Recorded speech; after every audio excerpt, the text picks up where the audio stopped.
So I've got the Hydra XLX2 in the Oxidean Dominator here, and we're kind of limited to battery selection, battery size, what we can run in this boat because it's such a compact design. But my setup here, unfortunately, it's wintertime, so I haven't been able to test it and run it that frequently. But I've chosen to go with the Poseidon motor. This is a 8S capable 1800 kV. It measures 4092. Now, one thing I noticed about the Hydra versus every other ESC that I have in all my boats, it does not have capacitors. And my thought is, if we're going to be running SMC batteries, we really need to protect them at all costs. And in order to do so, we need to install a cat pack. Now, this is Castlecreations capacitor pack. Now, if you follow the instructions on this, basically what they want you to do, they want you to come here and basically skin the wire here, and kind of solder that in just like so. But I have yet to figure out exactly how I want to do this in this boat because it's such a compact design. I have the Castle B-Link sitting here, and I was kind of thumbing things around trying to figure out where a good spot to put this would be. But I also need to protect this from water. So I'm going to do a little placement, processing placement here and there. I do have some 6S batteries that I'll probably be running in the bulkhead. So I don't know if I can put it kind of up here. I don't want to interfere with anything. I really originally thought about placing it kind of like right here, but as I was looking further at it, the metal is on the bottom. You don't want the stuff to wear through and then it to ground out. So I'm not really sure where I'm going to put it yet, but once I figure out a game plan, I'll show it to you, and then I'll basically show you the end result. So that way, if you want to use something like this, it'll give you somewhat of an idea based off of what I did. Now, Offshore Electric sells these. They sell two different versions. They sell one that is like maximum 33.6 volt, and then they sell one that is like, I think, a 54 volt. I ended up going with the 50 volt version. You see right here it says 54 or 50 volt. So I don't really understand the difference. Maybe the 32 volt or 34 volt one will store more for the 8S, but I figured if I'm going to be running this boat on 8S more frequently, I didn't want to stick capacitors that had the maximum 8S capability. I wanted to go with something that was basically more stout to where it could handle 8S more on a on a relative term, rather than taking something and say, hey, this is its limit, and run it to its limit. So I wanted to say, if this is capable of 50 volts, I'm going to be running it on 32 or 34, then that's only like 70% of its limit. I don't know if that's the right thought or the wrong thought, but that's what the direction I ended up going with it. So regardless, we've got a $300 ESC here, and we need to protect it. So this is where we're going to do. Well, while I was in the middle of doing this whole capacitor install, the power went out.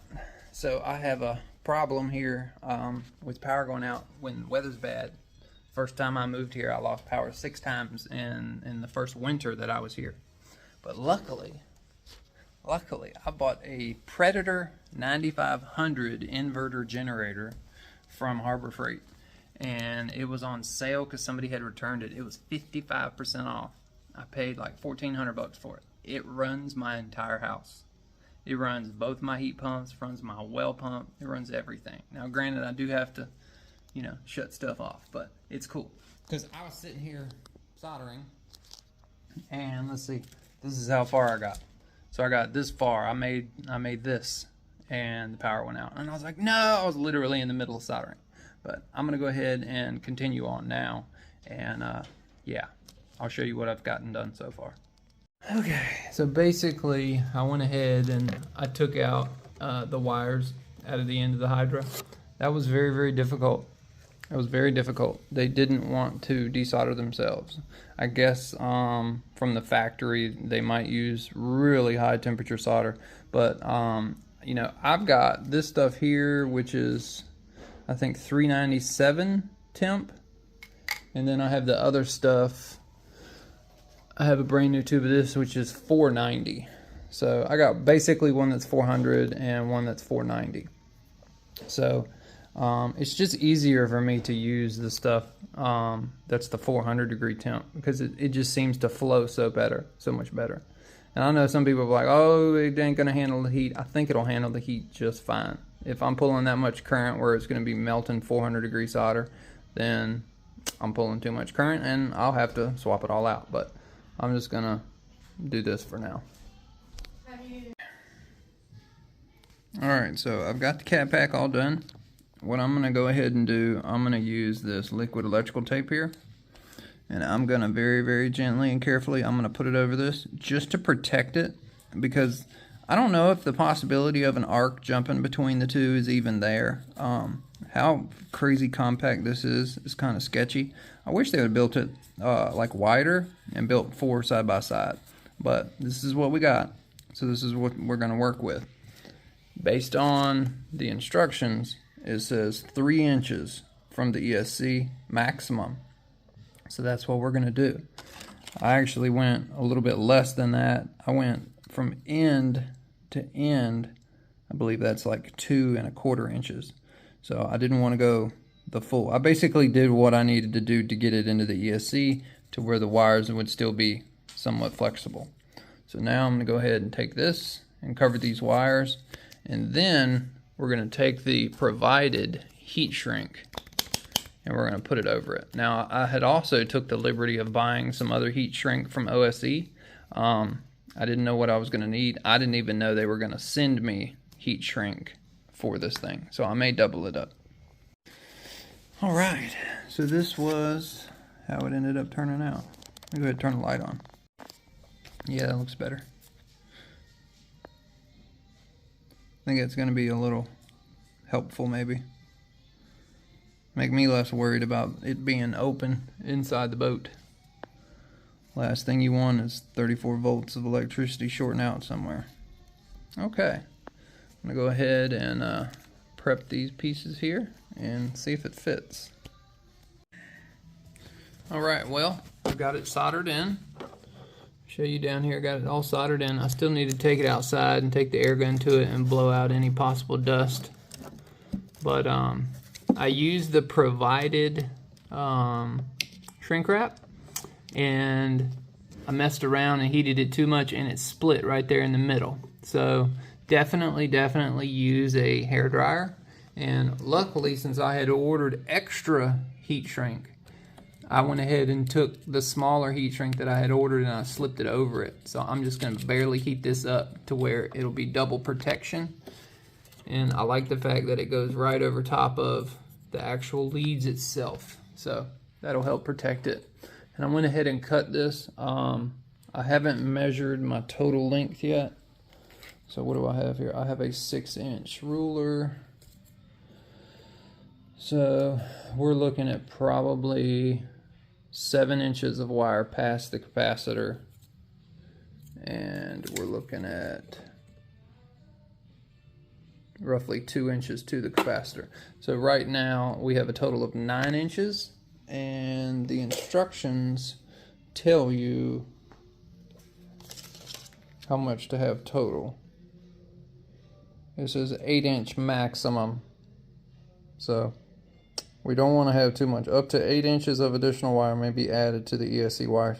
So the ESC was already pretty long, but the shorter you go with your battery terminals, the less likelihood you're going to deal with ripple voltage and burn out, you know, a ESC or burn out a motor, especially when you go to big motors and you're going to high voltage. So I'm going to end up shortening these. What I'm going to end up doing, I'm probably going to put a QS8 here, and then I have this jumper harness here that I'm going to rebuild, and I'm going to put a QS8 in the middle of this to where I'll have 3, and it'll be a, what is that, a series connector. So basically it'll just be the weight of 2 more QS8s, because I'll have to have a male and then I'll have to have a female, or vice versa. I have to put a female on, no, male on this and a female on this. That way, the idea here is I can run one of my 6S packs in the middle.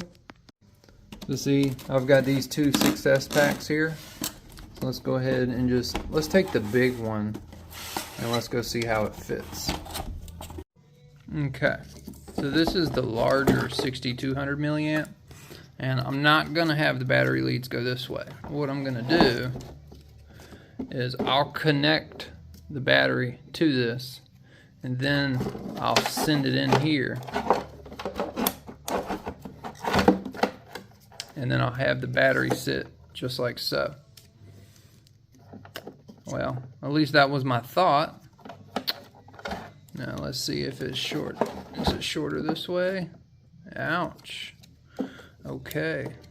So it looks like that's not going to be the case, because what would end up happening, let's just say hypothetically, if that could fit just like that. Let's see if the cover will fit over it. It does. Okay. It barely fits. Let's see, let's turn this on.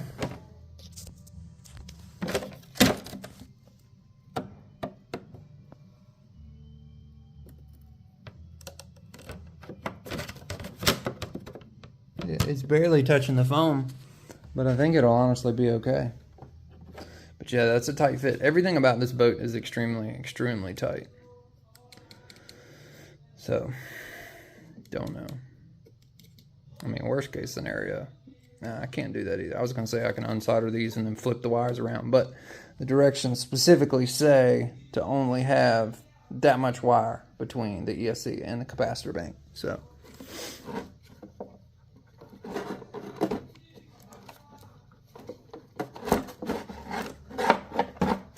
I've yet to put any of these batteries in here. Okay, so if it don't work like that, I hate how much solder goes up in the wire. It's tough not being, not getting able to do that. So this is the bigger one. Let's see how the smaller one fits. So if we look here, you can definitely tell there's a difference. So let's see if they're the same height this way. All right, so they are the same width, but height-wise, one is, I don't know, about a half an inch taller. Okay, so let's see. Let's see if we can fit that in there.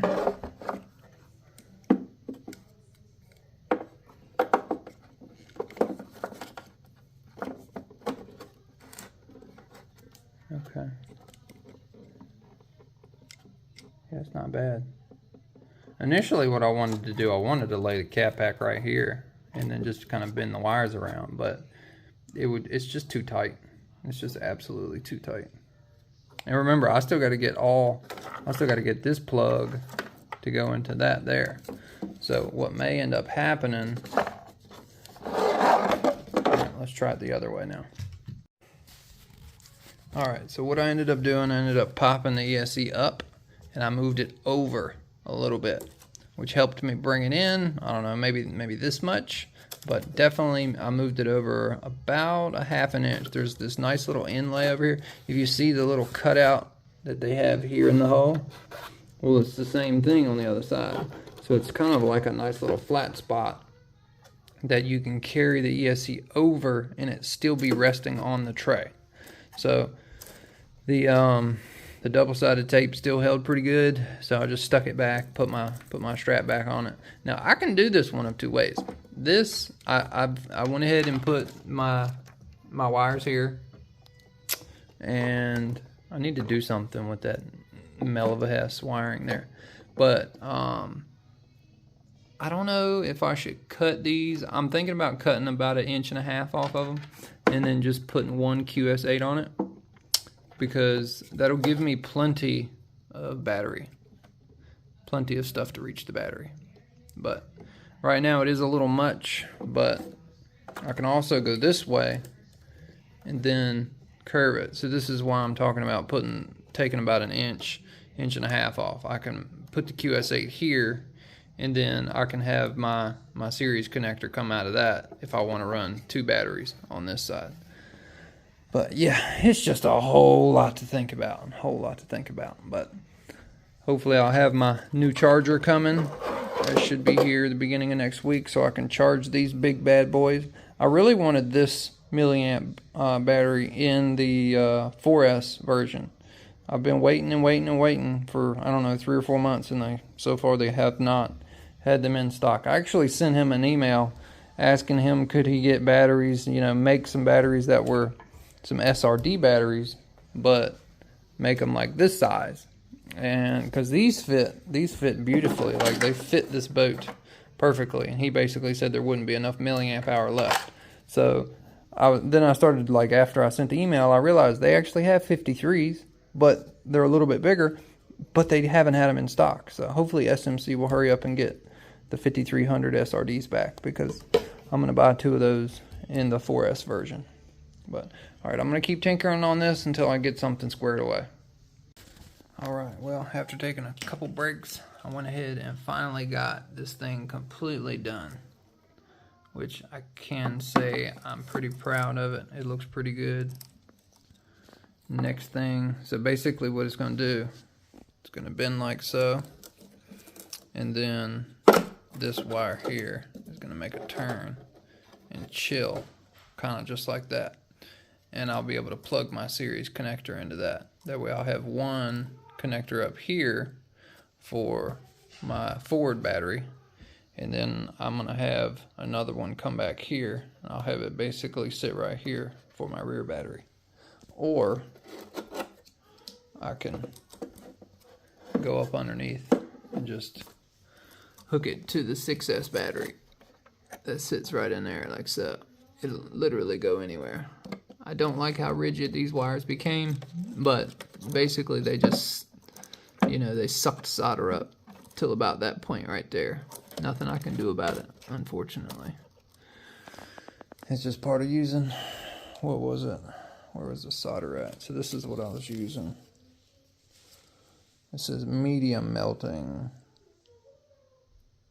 I thought it had a temperature on it. I'll show you. I have to use this in order to get temperatures hot enough to melt that stuff to where it pools into the QS8 connector, not just melts it and sticks it to it. I want it to pool into it and kind of absorb into it. Like, this is what I mean by pooling. Like, that does a good job. But this right here, not so much. Well, started this video during the daytime, and I'm ending it during the nighttime. So hopefully tomorrow is better weather. Hopefully I don't lose power throughout the middle of the day. And I'm eager to get this out and run it, and I'm also eager to get the catamaran out and run it. I'm going to show you that here in a quick second. So basically I have done a couple little changes to this. I went ahead and swapped to the 6-pole dynamite motor. And the last time I had water get in here, I found that I had dripped solder right here on this, so I went ahead and changed this out. I'm just going to be running some cheap little, what are these called? Power Hobby batteries, because I had charged them up to run them, and I have yet to discharge them. I went ahead and took the liner out. I've got a 1.3, basically a 3/16 cable coming for this thing, so we're going to be able to run some bigger motors in the future. I just wanted to run the 6-pole motor. One thing I did do, I went ahead, if you can tell, I chopped out one of these vent holes, and I went ahead and upped my wire size.